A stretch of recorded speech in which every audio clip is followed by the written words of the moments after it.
Good morning sa mga kaibigan ko, sa mga followers ko. Sa nangyayari ngayon, sa nilabas ko sa buong buhay ko, tinago ko, kinahiya ko ng 50 years ang nangyari sa buhay ko, sa sarili kong kamag-anak nang gumawa ng masama sa akin. So hindi ko na kinakahiya, hindi na ako nahihiya kasi 50 years ko namang kinahiya. Hindi ko na kinahiya.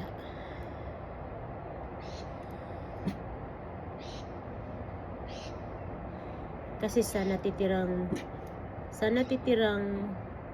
matanda na rin ako ngayon. Sa natitirang buhay ko, pero parehas kami may mga apo na. Gusto ko naman ilabas dito sa matagal ko ng kinikimkim ang nangyari sa akin sa Northern Samar. Kaya kung yung nag-comment sa akin dyan na ang sabi niya ay hindi na daw ako, kung mayroon pa akong nahihiyang hiya sa sarili ko, wala na, hayaan mo na ako. Ang tunay man ng kaibigan ay dapat nagsimpati kayo sa akin o sinikreto niyo ako o nag-PM lang naman kayo sa akin na ano ba, meron bang nangyayari sa'yo ba't hindi mo alam, imbis na kayo mismo ang comment ng hindi maganda doon. Pero okay lang naman sa social media ay welcome naman mag-comment doon kahit sino. Pero sa dalawang kaibigan na pinagkakatiwalaan mo, kung ako niyan, sa sample ko lang sa sarili, kung ako niyan, mayroon akong nalaman tungkol sa nangyari sa inyo, sisikretuhin ko kayo, tatanungin ko kayo, wala, anong nangyari sa iyo, wala ka lang naman sinasabi sa amin. Ganon ang tunay na magkaibigan. Ganon ang tunay na wag munang mag-comment. Alamin nyo muna. Bago magsalita kayo, alamin nyo muna yung ganon. Alamin mo muna yung ganon. Pero katulad nga ng sinasabi ko, kahit kamag-anak mo o tunay mong kaibigan na nakakasama mo madalas, ay hindi ko hawak ang isipan ng mga tao. Katulad ng mga followers, parehas tayo may followers. Hindi natin hahawak ang mga isipan ng mga followers natin. Lalo na ako, alam ko na nagpapalo sila sa akin marami. Nagta-thank you ako dun sa mga comment. Pero hindi ko alam kung anong tinatangkihan ko kasi hindi ko naman nababasa yun. Alam ko nagko-comment lang ako, nagla-like, nagta-thank you. Hindi ko alam kung minumura na ako doon kasi hindi ko naman mabasa yun.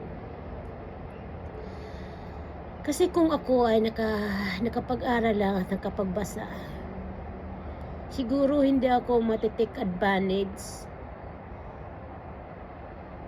ng ibang kilala ko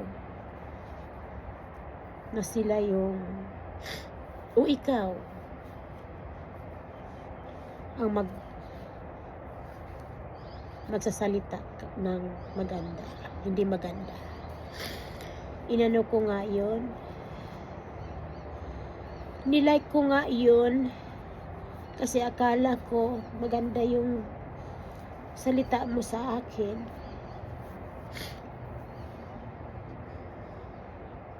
Pero nung mayroon nagbasa sa akin, nasaktan ang damdamin ko dahil hindi ko inaasahan sa'yo na ganun ang sasabihin mo. Pero okay lang yun.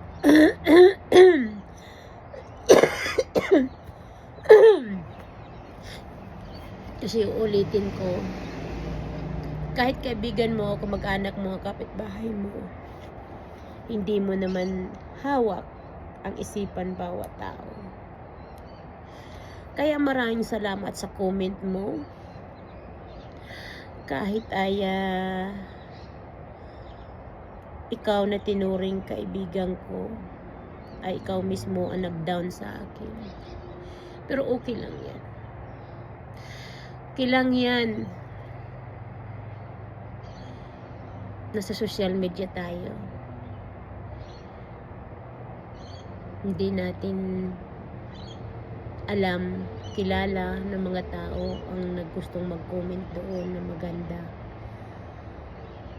Walang problema sa akin yan.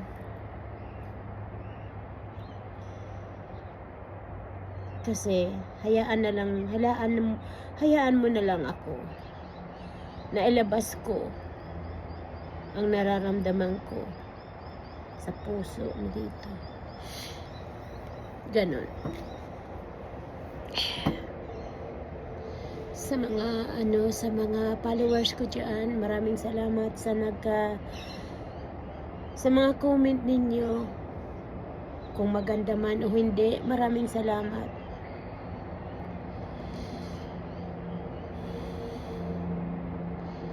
Siguro kung nakapag-aral lang ako,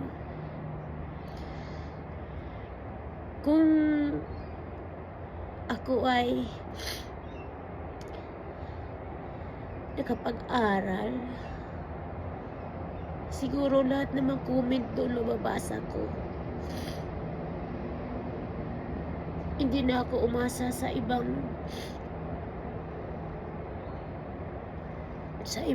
na mayroon magbasa sa akin. Hindi ko nga alam kung minumura na ako doon sa mga comment doon, pero okay lang. Parang araw makakampani ko rin, makukuha ko din yung 3 pang tao. I know, 2 pa. 2 taong remaining nang gumawa sa akin ng kasamahan. Makukuha ko din yan. Malapit na. Kaya hayaan na lang ninyo akong kunin ko yung hustisya. Kunin ko yung hustisya na gustong gusto kong makuha sa loob ng 50 years.